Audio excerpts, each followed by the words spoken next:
जो मैं रोज बात करता हूँ, पब्लिक बदलाव के मूड में है। उत्तर प्रदेश के संदर्भ में Yogi is more powerful than Modi. Akhilesh के साथ दिक्कत ये कि रखना सबको साथ चाहते हैं, लेकिन जो सीट शेयरिंग का मामला देना नहीं चाहते, उसमें देना नहीं चाहते। योगी और मोदी को क्या नहीं कहा, किसी को कटोरा भीख का थमवा दिया, किसी को औकात बता दी। इसके बाद भी अगर बीजेपी उनको ले लिया तो उनको वोट दिखाई पड़ा। बसपा पर मैं इसलिए थोड़ा सहमत हूँ क्योंकि बसपा अभी खुद ये नहीं बता पा रही को क्या करेगी, क्योंकि अभी तक कांग्रेस हाशिए में थी, कहीं चर्चा में भी नहीं थी। पहली बार अजय राय ने कोशिश की है कि पार्टी को चर्चा में लाने के लिए। ये कहा कि उन्होंने रायबरेली भी जीतेंगे, अमेठी भी जीतेंगे और प्रियंका गांधी जी से कहेंगे कि वो बनारस आ जाएं। नमस्कार, आप देख रहे हैं यूपी तक। मैं हूं आपके साथ में अभिषेक मिश्रा। आज हम पहुंचे हैं उत्तर प्रदेश की राजधानी लखनऊ में एक विशेष चर्चा के साथ में। दरअसल इंडिया टुडे सी वोटर के आंकड़े के मुताबिक, जो कि अभी हाल का सर्वे है, उत्तर प्रदेश समेत बाकी राज्यों को अगर मिला दिया जाए तो देश का मिजाज इस समय ऐसा है कि एनडीए की वापसी होती नजर आती है, जिसको लेकर के अब चर्चाओं का दौर भी शुरू हो रहा है कि क्या वाकई में प्रधानमंत्री मोदी के नेतृत्व में चल रही एनडीए की सरकार एक बार फिर से वापसी करेगी 2024 के चुनाव में। और इसको लेकर के अगर उत्तर प्रदेश के आंकड़ों को देखा जाए तो एनडीए यहां पर 72 सीटों का आंकड़ा इस सर्वे के मुताबिक छूते हुए नजर आती है, जिसमें 70 सीटें बीजेपी और 2 सीटें उसके घटक दल अपना दल को दिखाई देती है। वहीं इंडिया अलायंस, जिसको लेकर के विपक्ष की कवायद है, अगर उत्तर प्रदेश में उसकी स्थिति देखें तो बहुत अच्छी नहीं है। 8 सीटें इस सर्वे के आधार पर दिखाई जा रही हैं, जिसमें से 7 कांग्रेस और माफ कीजिएगा 7 समाजवादी पार्टी और 1 ही सीट कांग्रेस को मिलती नजर आती है। बसपा का भी यहां पे खाता खुलता हुआ नजर नहीं आ रहा है। वहीं अगर इस सर्वे के आधार पर अगर वोट परसेंटेज की बात की जाए तो एनडीए को 49.4 के लगभग यहां पर प्रतिशत मिलता हुआ दिखाई देता है। समाजवादी पार्टी को 29.7% वोट मिलते हुए दिख रहे हैं और कांग्रेस को 8% यानी कि इजाफा पिछले बार की विधानसभा से मिलता हुआ दिखता है, और बसपा को 7.7 और अन्य पार्टियों को 5.5 वोट प्रतिशत दिखाई देता है। इस सर्वे के आधार पर अगर देखें तो क्या उत्तर प्रदेश की स्थिति साफ हो चुकी है? लगातार उत्तर प्रदेश में बीजेपी ने अच्छा प्रदर्शन किया है 2014 और 2019 में। हालांकि 19 में 14 की तुलना में कम सीटें रह गई, लेकिन वोट प्रतिशत बेहतर रहा। और इस बार अगर देखें तो कहीं ना कहीं एक बार फिर से ये संकेत साफ मिलता है। अब इस पूरे मामले को लेकर के वरिष्ठ पत्रकारों का क्या मानना है, राजनीतिक विशेषज्ञ क्या कहते हैं, हमारे साथ आज एक ऐसा ही पैनल जुड़ा हुआ है। इनके साथ में चर्चा करेंगे और जानते हैं कि आखिर देश के मिजाज के साथ उत्तर प्रदेश का मूड क्या है और यूपी इन चुनाव के नतीजों को लेकर क्या कह रहा है। चलिए शुरुआत करेंगे, लेकिन उससे पहले हम तारुफ कर लेते हैं। आज हमारे साथ जो मेहमान मौजूद है, हमारे साथ में प्रदीप कपूर जी मौजूद हैं, वरिष्ठ पत्रकार हैं, उत्तर प्रदेश में लगातार अपने समसामयिक विषयों पर लिखते रहे हैं। हमारे साथ में सुरेंद्र दुबे जी हैं, राजनीतिक विशेषज्ञ हैं और वरिष्ठ पत्रकार भी हैं, लगातार तीखी प्रतिक्रियाएं देते रहे हैं तमाम सियासी मुद्दों पर। और हमारे साथ में राजीव ओझा जी भी मौजूद हैं, जो भी लगातार राजनीतिक मुद्दों पर अपनी पकड़ रखते हैं। तो चलिए सबसे पहले शुरुआत करेंगे और पहले बात करते हैं एनडीए की। एनडीए इस पूरे सर्वे में सबसे बड़ा घटक दल सामने आ रहा है और 70 सीटें बीजेपी की है।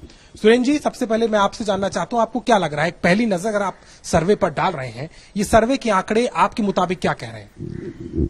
देखिए, चूंकि इंडिया टुडे और सी वोटर दोनों बड़े नाम हैं, उनका बैकग्राउंड भी ठीक है, तो हम ये सर्वे को एकदम से झुठला तो नहीं सकते। लेकिन मेरा मानना है कि इन दिनों जो एक परिवर्तन का माहौल है, अभी हम लहर की बात तो नहीं कर सकते, कम से उत्तर प्रदेश, क्योंकि यहाँ निकट भविष्य चुनाव भी नहीं है। जब नेशनल उस पर बात करेंगे तो सीन बदल जाएगा। लेकिन मुझे लगता है ये कुछ ज्यादती हो रही है। कांग्रेस, सपा, बसपा का तो मैं मान सकता हूं कि 0 भी हो सकती है और एक आध सीट ला भी सकती, क्योंकि मायावती का भी खुद तय नहीं कि वो क्या करेगी। तो बीजेपी की 72 सीटों से आप अभी फिलहाल सहमत? नहीं, हम बिल्कुल से सहमत नहीं है।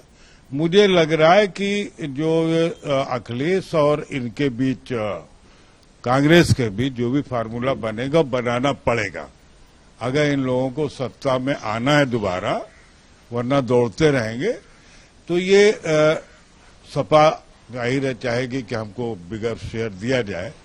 तो मैं कहता हूँ 80 सीटें हैं, अगर मान ली 50 सीटों पर सपा लड़ जाएगी और 30 पर कांग्रेस लड़ जाएगी तो क्या दिक्कत हो जाएगी? 50 से ज्यादा पर तो कांग्रेस, सपा लड़ना भी नहीं चाहेगी, उतने साधन भी नहीं, उतने टिकट भी नहीं है। मुझे ऐसा लगता है कि ये दोनों मिलकर के हर हाल में 20 सीट जीतेंगे। तो आपको लगता है कि आज जो प्रोजेक्शन 8 का है, 8 से कम 20 जाएगा? हाँ, ये कम से कम 20 जाएगा। बसपा पर मैं इसलिए थोड़ा सहमत हूं क्योंकि बसपा अभी खुद ये नहीं बता पा रही को क्या करेगी। अब जैसे उसने उनके जो दानिश अली है पटना में मिले नीतीश से, और उससे के चर्चा से हुई कि बसपा इंडिया पर जा सकती, लेकिन बसपा की जो मायावती जी है वो अनप्रिडिक्टेबल है। और जिस ढंग से आज आप देखिए, थोड़ा आप चेंज रखिए, इस समय चुनाव जो तय कर रहे हैं वो संजय मिश्रा तय कर रहे हैं। आप जानते हैं संजय मिश्रा कौन है?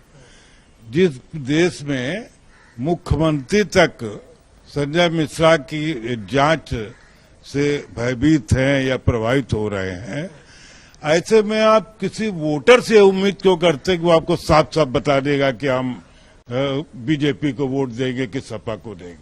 मुझे लगता है कि बदलाव का एक माहौल है लोगों में, लेकिन लोग डरे हुए हैं, इसलिए अपनी बात साफ साफ नहीं कह पा रहे। हालांकि यही संदेश यूपी से हटकर दूसरी जगह जाएगा, तब अगर उस पर बात करें तो दूसरा यूपी में चूंकि सबसे कमजोर स्थिति है इंडिया की, क्योंकि यहाँ बसपा को अब रूल आउट कर दीजिए और कांग्रेस के पास कोई इंफ्रास्ट्रक्चर नहीं है। कैडर होता तो कुछ होता। एनडीए को लेकर के सुरेंद्र जी का मानना है कि 72 उन्हें ज्यादा लगता है, कांग्रेस और सपा का गठबंधन कम से कम 20 तक जरूर आएगा। राजीव जी, आपके पास मैं आ जाता हूं। समाजवादी पार्टी और आरएलडी का गठबंधन है, इस गठबंधन से पश्चिमी उत्तर प्रदेश में भी उम्मीदें हैं, और अगर इधर की तरफ हम आ जाएं पूर्वांचल और इधर की तरफ, तो समाजवादी पार्टी बड़ा एक शेयर लेगी, साझेदारी में कांग्रेस भी रहेगा। आपको लगता है 7 सीटें हमारे यहाँ प्रोजेक्शन हो रहा है, आपका क्या मानना है इन सीटों को लेकर के? आरएलडी और सपा एक साथ भी आ रही हैं, क्या अपने परिवार की भी सीटें ये हार रहे हैं? आपको क्या लगता है आप इस अलायंस को लेके, और खासतौर पर सपा और आरएलडी के गठबंधन पे? देखिए, जहां तक आरएलडी और सपा का गठबंधन की बात है, अभी खबरें आ रही हैं कि दोनों में बहुत अच्छे संबंध नहीं है। बीच बीच में खबरें आती हैं कि अलग हो जाएंगे, लेकिन फिर खंडन हो जाता है। नहीं भूलना चाहिए कि इसमें जो सपा है वो इंडिया गठबंधन का हिस्सा है। तो हम जो 7 सीटें हो रही हैं उसमें इंडिया के जो दूसरे घटक हैं, खास करके कांग्रेस, और हमको आम आदमी पार्टी को नहीं भूलना चाहिए। एक भी सीट वो पिछले चुनाव में नहीं जीत पाई थी, उसका यूपी में खाता नहीं खुला था, मेहनत की थी उसके। आपको लगता है आम आदमी पार्टी स्टेक होल्डर है इस बार भी? नहीं, स्टेक होल्डर नहीं। जब सीटों का बंटवारा होगा तो असली समस्या तो तब आएगी कि कांग्रेस कितनी सीट लेगी, सपा कितनी सीट पर मानेगी, और उसमें आम आदमी पार्टी 1-2 सीट लेकिन वो चाहेगी कि हमको मिले। अच्छा, दूसरी बात, जैसे इस प्रोजेक्शन में शायद 1 सीट दिखाई जा रही है कांग्रेस को। हाँ, कांग्रेस को 1 सीट। 1 सीट भी 0 हो सकती है, मेरा मानना है। डिपेंड करता है कि रायबरेली से कौन लड़ेगा। देखिए, आपने बड़ी बात कह दी, यहाँ पर मैं आपको रोकूंगा। प्रदीप जी, आप कांग्रेस लंबे समय से देखते रहे, आपने पुराने समय से कांग्रेस पार्टी में इंटरनली चीजों को देखा है। कांग्रेस की स्थिति में 1 सीट का प्रोजेक्शन है, मतलब रायबरेली या अमेठी, इसमें भी संशय है, या आपको लगता है नहीं दोनों तो पक्की हैं, खाता और भी बढ़ सकता है? नहीं, देखिए, ये कहना बड़ा मुश्किल है, क्योंकि रायबरेली में भी हालत जो है उतनी अच्छी नहीं है, बहुत से लोग छोड़ के चले गए हैं। दिक्कत इस बात की है कि इधर पिछले कुछ सालों में पार्टी ने कोई प्रयास ही नहीं किया कि पार्टी को रीइन्वेंट करे और पार्टी को जो संगठन है वो ग्रास रूट लेवल पर पहुंचे। अब जो नए अध्यक्ष आए हैं उन्होंने एक आत्मविश्वास भरने की कोशिश की है, ये कह के कि रायबरेली तो हम जीत ही रहे हैं और अमेठी से राहुल गांधी को लड़ाएंगे। बड़ा दावा उन्होंने किया है, आपको लग रहा है वहां पे? उन्होंने किया है। देखिए, ये सारी बातें उन्होंने कांग्रेस के जो लीडर्स और जो वर्कर्स हैं उनका मनोबल बढ़ाने के लिए, एक माहौल क्रिएट करने के लिए, क्योंकि अभी तक कांग्रेस हाशिए में थी, कहीं चर्चा में भी नहीं थी। पहली बार अजय राय ने कोशिश की है कि पार्टी को चर्चा में लाने के लिए, ये कहा कि उन्होंने रायबरेली भी जीतेंगे, अमेठी भी जीतेंगे और प्रियंका गांधी जी से कहेंगे कि वो बनारस आ जाएं।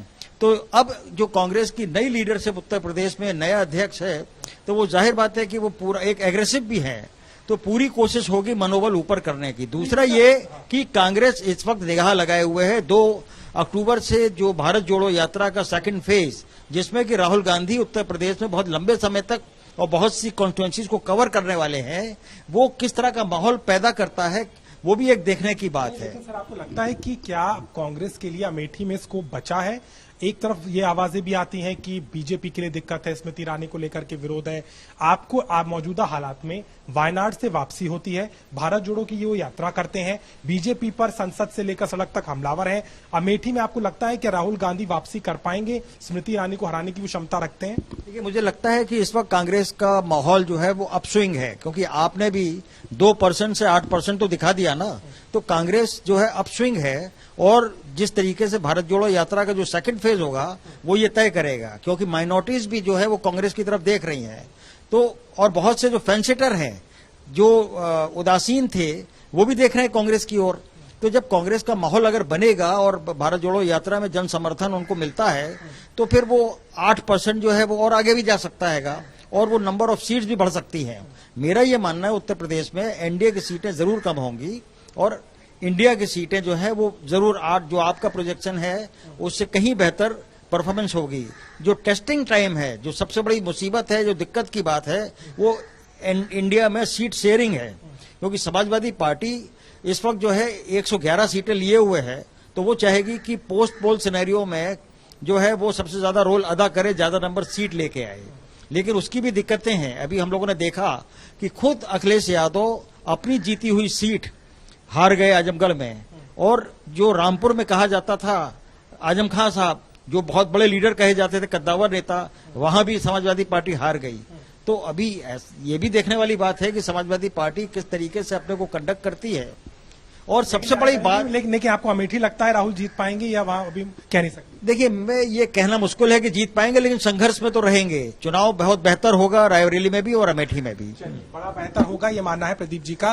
राजीव जी, मैं आपसे जानना चाह रहा हूं, आपको लगता है क्या 19 में सपा, बसपा और आरएलडी भी साथ थे जी, 15 सीटें आई, 5 उस खाते में, 10 बसपा को। बसपा भले आज की तारीख में कह रही कि गठबंधन से नुकसान होता है, लेकिन पूरा फायदा 19 में मायावती को मिला था। हमारा प्रोजेक्शन साफ कहता है सीटों के लिहाज से 0, और अगर वोट प्रतिशत की बात करें तो वो भले ही जो है 7.7 तक जा रहा है। बसपा को लेकर के आपका क्या कमेंट है? ये सीट कन्वर्ट क्यों नहीं हो रही है? देखिए, परसेंटेज के आधार पर जैसे कांग्रेस का आप 8% बता रहे हैं, पहले से थोड़ा बेहतर बता रहे हैं, काफी बेहतर, 2 से। लेकिन ये अब हमको ये नहीं भूलना चाहिए कि एनडीए के पास 50% से ज्यादा प्रतिशत है। तो पहली बात तो ये कि ठीक है, बसपा की सीटें कम होंगी, लेकिन उसका लाभ मुझे लगता है कि एनडीए ले जाएगी। अच्छा। और रही अमेठी की बात, तो अभी तो ये तय नहीं कि राहुल गांधी वहां से लड़ेंगे या नहीं। अगर लड़ेंगे भी तो अब वहां की जनता ने 5 साल देखा कि जो केंद्रीय मंत्री स्मृति ईरानी हैं लगातार वहां आती रही हैं, क्षेत्र के लिए काम करती रही हैं। इसके बावजूद अगर राहुल एक राजनीतिक पर्यटक की तरह आएंगे, भाषण देंगे और वो जनता उनको जिता देगी। अब जनता में एक परिपक्वता आ गई है और मुझे नहीं लगता कि वो संघर्ष में भी आएंगे। और पिछली बार 50,000 प्लस से हारे थे और इस बार भी नतीजा अगर लड़ते हैं अमेठी से तो ऐसे ही रहेगा, कोई बहुत बड़ा उलटफेर। आपको लगता नहीं है कि क्या राहुल गांधी को लेकर के वहां के लोगों में एक रिजेंटमेंट की जो बात कही जा रही थी वो खत्म हो चुकी है? क्योंकि कई बातें ये भी आ रही है कि स्मृति ईरानी को लेकर के वहां नाराजगी रही है, बाहरी तौर पर लोग उनको देख रहे हैं, एक परिवार से जुड़ाव था सालों से, उसमें वापसी का चांस आपको नहीं लगता? देखिए, जो स्मृति ईरानी जी को लेकर वहां पर बीच बीच में खबरें आती हैं कि वो एरोगेंट हो गई, वो हो गई, वो किसी पत्रकार से उन्होंने थोड़ा सा रफ बोल दिया या नहीं बोलना चाहिए उस तरह से बोल दिया। लेकिन जो आम जनता है जिसका कि इस मीडिया के नैरेटिव से कोई मतलब नहीं, वो इससे हिलेगी, उसको फर्क पड़ेगा, मुझे नहीं लगता। और दूसरी बात यह कि राहुल गांधी, जो आपने पदयात्रा की बात की, कश्मीर से कन्याकुमारी पदयात्रा देख ली, उस पे भी सर्वे पे एनडीए पे कोई फर्क नहीं पड़ा। अब वो गुजरात से असम तक जाएंगे तो और यूपी इस बार, क्योंकि यूपी को छूते हुए निकल गए थे वो, इस बार यूपी को के बीचों बीच से जाएंगे तो उसको तो न्यूट्रल कर दिया है चंद्रयान 3 के मिशन की सफलता ने। तो वो देखना चाहिए वाइडर उसमें पर्सपेक्टिव में देखना होगा क्या कुछ होता है। लेकिन सुरेंद्र जी, आपसे एक सवाल मैं ये करना चाहता हूं, हमारे आंकड़े के मुताबिक भी हम देखें और अगर परफॉर्मेंस भी देखें, आप समाजवादी पार्टी तो चलिए उत्तर प्रदेश में है, लेकिन कांग्रेस चूंकि लोकसभा का टाइम है, 2017 में यूपी के 2 लड़के एक साथ आए थे, राहुल गांधी, अखिलेश यादव, यूपी का चुनाव था, स्थिति क्या हुई? बहुत ही उम्दा प्रदर्शन बीजेपी कर जाती है और उत्तर प्रदेश में इस जोड़ी को नकार दिया जाता है। लोकसभा का वही परिप्रेक्ष्य आता है और अब जो समय है वो 2024 का हो जाएगा। आपको लगता है ये जोड़ी लोकसभा में कारगर होगी और ये 2 से लेके 8% का जो इंक्रीज आ रहा है कांग्रेस के पास में, ये कितना फायदेमंद या कितना सब्सटैंशियल आपको लगेगा जमीन पर? देखिए, इस मामले में कोई भविष्यवाणी करना बड़ा मुश्किल है। राहुल और अखिलेश ये जोड़ी ये भी फ्लॉप हुई। फिर जब अखिलेश और मायावती मिले पिछले चुनाव में तो भी मायावती को ही फायदा हुआ, इनको तो फायदा नहीं हुआ। यही हिचक अखिलेश यादव को है, क्योंकि कारण क्या है कि यहाँ जो ये दोनों जो पार्टियां हैं, चाहे बसपा हो चाहे सपा हो, ये कांग्रेस के वोट बैंक को तोड़कर ही सत्ता में आई हैं, क्योंकि पहले तो कांग्रेस ही थी। इसी वजह से मुलायम सिंह हमेशा कांग्रेस से उसके मतलब गठबंधन के हमेशा दूर रहे, हमेशा उन्होंने मना किया। और जब गठबंधन की नौबत आई तो उन्होंने पहले बसपा से किया कि भाई एक नया फैक्टर होगा और दलित और पिछड़ा मिला, और दैट क्लिक्ड, हो सत्ता में आ गए। तो ये, लेकिन मेरा ये मानना है कि जैसे राहुल गांधी, अमेठी और रायबरेली की बात हो रही, देखिए 2 सीटें तो कांग्रेस लड़ेगी ही लड़ेगी। अब हो सकता है कि अमेठी में राहुल के बजाय प्रियंका लड़ जाए, बहुत सी संभावना है, क्योंकि राहुल हो सकता है ये देखे, ये कांग्रेस भी देखे कि भाई जिस वायनाड ने कांग्रेस को खड़ा करने में मदद की, अगर हर बार वो उनको छोड़ के भाग जाएंगे तो ठीक नहीं है, लॉयल्टी खराब होगी। और सोनिया गांधी के प्रति अभी भी सॉफ्ट कॉर्नर पूरे देश में है, रायबरेली में भी है, और रायबरेली में बीजेपी की कोई ऐसी नेता नहीं उभर के आई है। कहा था कि 20 सीटों तक आप ये आंकड़ा देख रहे हैं, तो मेजर शेयर आप क्या मानते हैं, सपा का ही है? तो क्या हम अगर कांग्रेस को देखें तो कितनी सीट आप देखते हैं? देखिए, मैं आपको बताऊं, जो मैं 20 की संख्या बता रहा हूं उसमें आप पश्चिम उत्तर प्रदेश का सीन अलग होगा। पश्चिम उत्तर प्रदेश में जाट 22 में सब बीजेपी में ही चले गए, जबकि किसान आंदोलन की पृष्ठभूमि थी तो ऐसा लगता था कि ये लोग बीजेपी का अगेंस्ट वोट करेंगे, लेकिन नहीं किया, वो सब बीजेपी में चले गए। कहा यह जाता है कि जो किसानों के बड़े बड़े नेता हैं, दे आर बिग फार्मर्स, उनके अपने फाइनेंशियल इंटरेस्ट है। देखिए, आज राजनीति जो है वो इनकम टैक्स, सीबीआई और ईडी तय कर रही है। तो बड़े ये भी कहा दिखेगा चुनाव, हाँ बिल्कुल दिखेगा। पिछले चुनाव में भी ये कहा गया कि जो बड़े बड़े पैसे वाले थे किसान नेता हैं, बहुत बड़े बड़े, उसमें इन सब को बीजेपी ने इस बात पर दबा लिया कि भाई तुमने, अच्छा देखिए, ये तो हमको आप भी अगर नोटिस देना चाहे इनकम टैक्स तो दे ही सकती ना, कि आपने 15 पैसे का हिसाब नहीं दिया, अब हम हिसाब देते रहे। हाँ, ईडी में मान लो ना तो कह रहे नहीं, आपने नेपाल में जो आप गोरखपुर पोस्टेड से तब वहां से 12 रुपए लिया है तो उसका हिसाब मैं मांग रहा हूँ। लेकिन सर सीटों पे अगर आए तो आपको क्या लग रहा है, कांग्रेस की स्थिति 20 में से कितनी आप देख पा रहे हैं? 2 के अलावा नहीं, वो उधर से क्या कहते हैं, पश्चिम उत्तर प्रदेश से 1-2 हो सकती, 2 के अलावा 5-6 हो सकती। उस पर हमें इससे ज्यादा कहती, जो लेंगे सपा वाले लेंगे। अगर बसपा का यही रुख रहा कि वो प्रो बीजेपी रही और उनकी जो स्थिति है और जिस ढंग से पिछले 5 साल से बोल नहीं रही है, या 22 में तो ओपनली उनके खिलाफ कहा गया कि तो अपने ही साथ है, अमित शाह ने कहा मायावती तो अपने ही साथ है, तो इतनी मजबूर नेता होकर के कोई वोट नहीं ले सकता। लेकिन उसको बैलेंस वो कोशिश करेंगे खड़गे से करने की। आप इसमें आरएलडी को भी शामिल कर रहे हैं? हाँ, आरएलडी शामिल कर रहे हैं, आरएलडी को भी शामिल कर रहे हैं। आप प्रदीप जी, एक सवाल बहुत जरूरी है, उत्तर प्रदेश में कहा जाता है बीजेपी की लहर होती है, तो इस बार भी लहर, आंधी, सुनामी कोई आपको लग रही है इस तरीके की संभावना? क्योंकि 72 सीटों का प्रोजेक्शन फिलहाल आज के तारीख के चुनाव पर अगर देखें तो एक बहुत बड़ा स्वीप है और मोदी फैक्टर, योगी गवर्नेंस अभी भी बना हुआ है। देखिए, मुझे लहर तो नहीं दिखाई दे रही है। लहर के लिए जो बात करते हैं लोग, यही करते हैं कि जो राम मंदिर का जो होने जा रहा है, जहां प्राण प्रतिष्ठा होगी रामलला की, उसका फायदा होगा और हिंदुत्व की लहर चलेगी, और उसकी ओर लोग कह रहे हैं, है ना। जाहिर बात है कि भाई एक बहुत बड़ा इवेंट है वो राम मंदिर का बनना, और राम में आस्था पूरे हिंदुस्तान की है, इसमें कोई विवाद नहीं है। लेकिन वो आस्था वोटों में कितनी तब्दील होगी बीजेपी के लिए, ये देखने की बात है। तो अब जाहिर बात है कि बीजेपी पूरी कोशिश करेगी कि उसको की बात होती है, मोदी सरकार की योजनाएं गिनाई जाती हैं, लाभार्थी का एक पूरा वोट बैंक तैयार बीजेपी ने कर लिया है, योगी सरकार यहाँ पे डबल इंजन की बात करती है। इन सब चीजों को अगर मिला दिया जाए तो आपको लगता है ये 70-72 वाला मोमेंटम है? इंटरप्ट करूं, योगी फैक्टर ज्यादा इफेक्ट करेगा यहाँ मोदी की तुलना में, मतलब उल्टा हो गया। हाँ, उत्तर प्रदेश के संदर्भ में Yogi is more powerful than Modi. और जिस ढंग के सपने मोदी दिखाते हैं, उनका कि 3 गुना बढ़ा देंगे, उनका नहीं 5 गुना बढ़ा देंगे, 4 गुना भी पिछले, अभी मैं आपको पहले बताया कि 5 साल में 4 गुना हमारी इकोनॉमी बढ़ जाएगी। लेकिन होता ही कि इस तरह के जो दावे हैं उसमें अंदर ही अंदर पब्लिक दिमाग लगाती रहती, समझती रहती, और ये जो हवा या लहर चुनाव के 15 दिन पहले ही समझ में आती कि क्या है। बाकी हमारा आपका सब असेसमेंट है कि किसके पक्ष में जाएगी और नहीं जाएगी। इसी प्रदेश में छोटे छोटे उदाहरण बताते हैं आपको। भेमवती नंदन बहुगुणा को अमिताभ बच्चन ने हरा दिया, एक खांटी पॉलिटिकल आदमी, एक नॉन पॉलिटिकल आदमी, और हम सब लोगों ने यह असेसमेंट लगाया कि नहीं यार, बहुगुणा को कौन हरा सकता, हार गए, वो भी हुआ। तो वो पब्लिक कब कौन से आश्चर्यजनक परिणाम दे दे पता नहीं, लेकिन जो हमारा असेसमेंट है, जो मैं लोग बात करता हूँ, पब्लिक बदलाव के मूड में है, बदलाव के मूड में। लेकिन जैसे सबने कहा है आप कि आप उनको लग रहा है कि योगी फैक्टर ज्यादा प्रिवेल करेगा, लेकिन लोकसभा का चुनाव है। कर्नाटक का चुनाव में मोदी जी गए थे, हम खुद कर्नाटक में उस दौरान थे, और उन्होंने जो है वहां बजरंगबली का मुद्दा भी उठाया था और वहां पर बहुत प्रचार किया था, लेकिन वहां पे पार्टी नहीं जीती।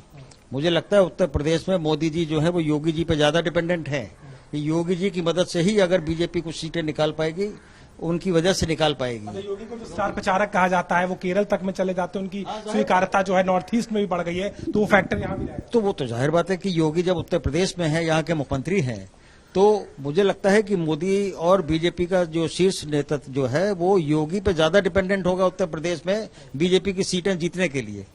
सर, एक सवाल और मैं करना चाहता हूं आपसे राजीव जी, आपको लग रहा है कि जिस तरीके से इस पूरे प्रोजेक्शन में हम देखें, हमने बसपा की बात कर ली, हम कांग्रेस की बात कर चुके हैं, समाजवादी पार्टी पे अगर हम आ जाएं, मेजर स्टेक होल्डर तो वही है, बड़ी पार्टी है, विधायक उनके यहाँ पर ज्यादा है, काडर सबसे बड़ा मजबूत आज की स्थिति में तो समाजवादी पार्टी का ऑपोजिशन में है। समाजवादी पार्टी में आपको क्या लगता है कि सीटों का आंकड़ा जो है हमारे प्रोजेक्शन से और ज्यादा आपको लग रहा है, और अगर लग रहा है तो किस हद तक लग रहा है, और उसमें अखिलेश कितनी बड़ी भूमिका निभाएंगे? क्योंकि वो यूपी के चुनाव में पास आते आते रह गए, ये तो मोदी का चुनाव है, ये अखिलेश वर्सेज मोदी तो नहीं हो सकता। नहीं, बिल्कुल नहीं हो सकता। और देखिए, जो अभी बात हो रही थी कि लहर की, लहर नहीं है, लेकिन एंटी इनकम्बेंसी भी नहीं है। और 22 के चुनाव में 1 महीने पहले ऐसा प्रोजेक्ट किया गया था कि योगी जी और केंद्र में बड़ा टकराव है और बहुत अनकंफर्टेबल है, लेकिन नतीजा क्या आया? दूसरी बात ये कि मुझे नहीं लगता कि पिछले परफॉर्मेंस से 5 के ऊपर जाएंगे, मुझे नहीं लगता। लेकिन राजीव जी, आपकी बात तो वहां तक तो ठीक है, लेकिन मैं प्रदीप जी आपके पास आने वाला हूं। एनडीए में अगर हम देखें, आप राजभर हैं, राजभर को आज कहां देख रहे हैं आप? 22 में अखिलेश के साथ थे, बड़ा फायदा दिया, पूरा मऊ आजमगढ़ लूट लिया। अभी की स्थिति में राजभर का एनडीए के साथ होना ही 72 में एड ऑन कर रहा है, या वही नुकसान दे रहा है क्या?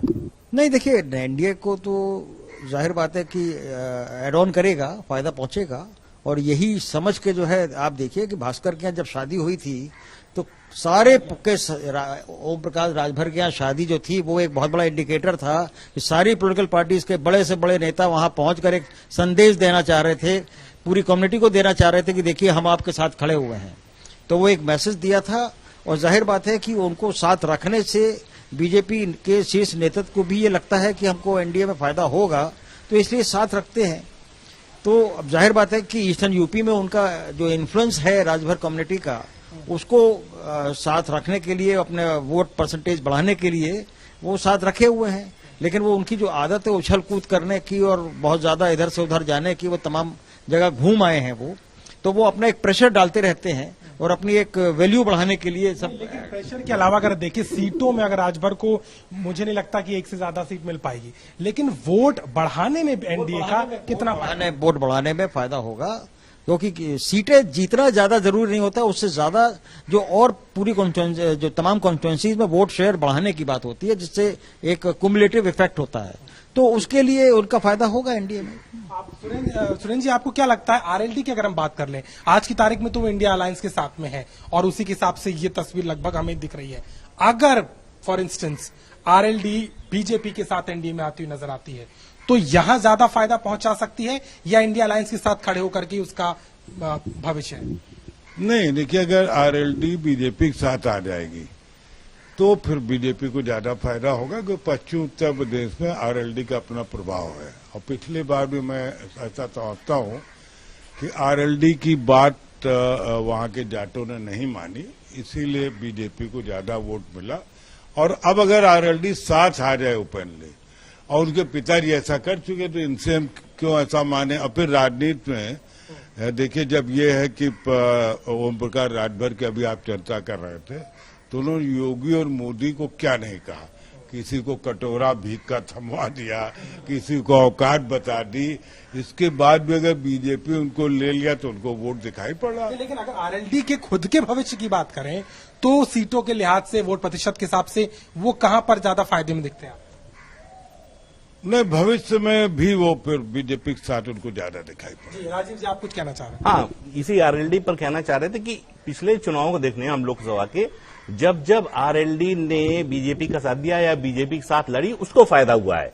और न कांग्रेस के साथ लड़ने में फायदा हुआ, न समाजवादी पार्टी के साथ लड़ने में फायदा हुआ। तो वो अपना भविष्य भी देखेंगे, और उनको है कि अगर हम, पिछली बार तो देखिए बुरी हालत थी, तो इस बार चाहेंगे कि कुछ सीटें जीतें, और इसमें अगर वो एनडीए के साथ आ जाते हैं तो कोई आश्चर्य नहीं। चलिए, एनडीए के साथ आते हैं तो कोई आश्चर्य नहीं। ये जो आरएलडी वाला मामला है, इसमें अखिलेश यादव और जयंत चौधरी के बीच में भी कोई बहुत अच्छे संबंध नहीं है, है ना।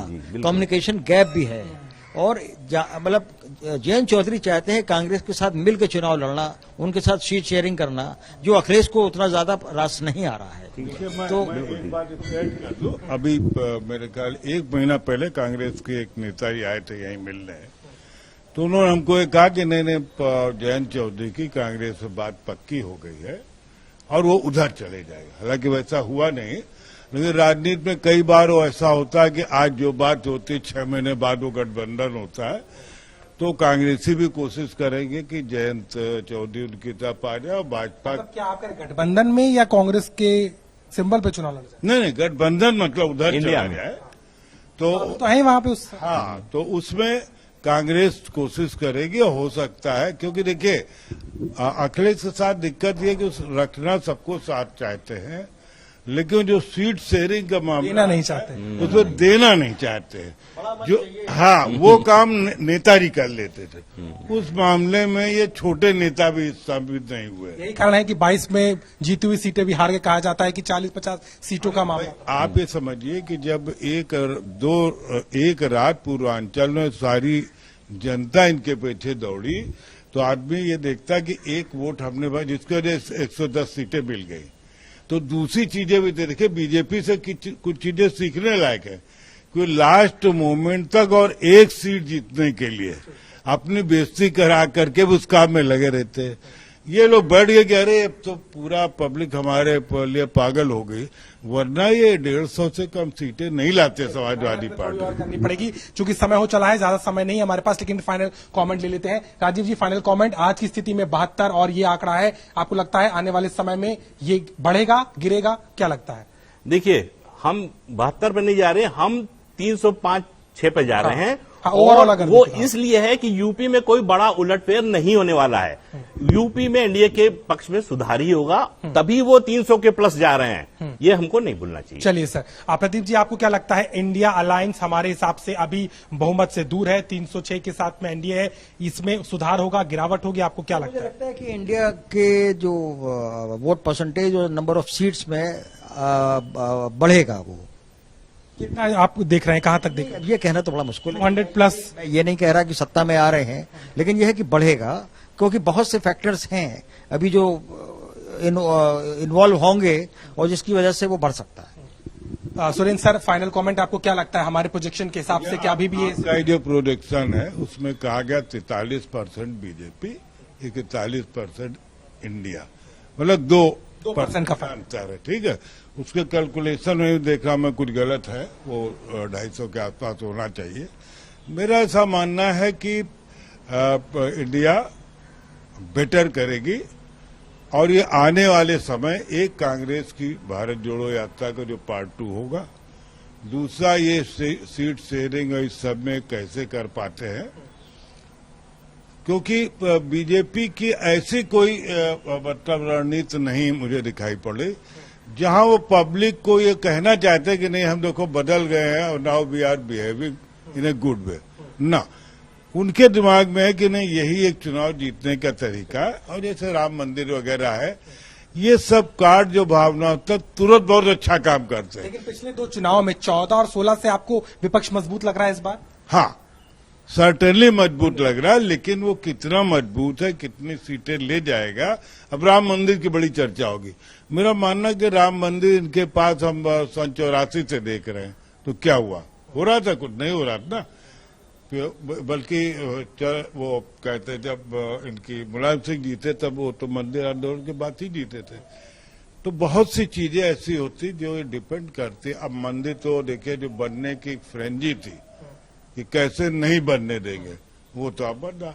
अब मान लीजिए समाजवादी पार्टी सरकार बन जाए, दो में भी कहीं पीछे नहीं है। कोरोना काल का मैनेजमेंट, महंगाई, बेरोजगारी। देखिए कोरोना काल का मैनेजमेंट तो ये गलत बताते, कोरोना काल का मिसमैनेजमेंट उनके जिम्मे जाता है, ठीक है। हाँ, लोग अपना कह रहे हैं कि बहुत अच्छा महंगाई बेरोजगारी बहुत बड़ा। आपके जो सर्वे है उसमें भी मैंने जो पढ़ा है उसमें महंगाई और बेरोजगारी जो है वो बहुत बड़ा इशू है। तो आपको लगता है उस पर जाए? वो जाहिर बात है कि वो एक बहुत बड़ा इशू है, बहुत बड़ा मुद्दा है। तो फिर बाकी मुद्दे भाई रहेंगे तो 100% ही 100 नंबर का ही पर्चा होगा, उसी में तय होगा कि किसमें कितने नंबर मिलेंगे। 100 नंबर का पर्चा और उसी पर्चे में सब तय होना है। सीटें भी जो है वो लोकसभा चुनाव को लेकर के 403 है और उन्हीं में तय होना है कि किसके खाते कितनी जाएगी। बहुमत के 272 के आंकड़े को कौन छुएगा।